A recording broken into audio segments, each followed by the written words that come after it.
మన students parents తెలుసుకోవాల్సింది ఏంటి అంటే, ఇప్పుడు ఇక్కడ వీసా ఏజెంట్లు ఏం చెప్తారంటండి, మీరు ఒక సెమిస్టర్ ఫీజు కట్టుకొని వెళ్ళండి, మళ్ళీ మిగతా సెమిస్టర్ ఫీజులన్నీ అక్కడ జాబులు బయట చేసుకొని పని చేసుకొని కట్టచ్చు అని చెప్తారండి. అది యాక్చువల్గా నేరం, ఇల్లీగల్ అడ్వైజ్ అది.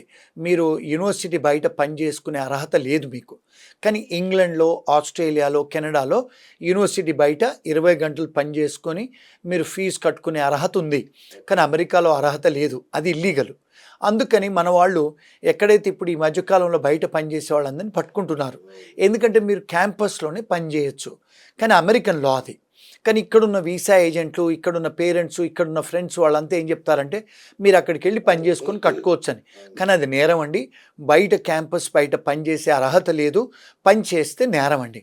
సో మీరు నేరం అయినప్పుడు మరి మన ఆర్గనైజేషన్సే కానీ ఎవరైనా కూడా ఇప్పుడు ఏం చేస్తున్నారంటే, ఎంప్లాయర్స్ని కూడా అరెస్ట్ చేస్తున్నారు. అలాంటి జాబులు ఇస్తే వాళ్ళ మీద కూడా పెనల్టీ వేస్తున్నారు. అంటే మీరు harbouring illegal aliens, giving employment to a student is also an offence.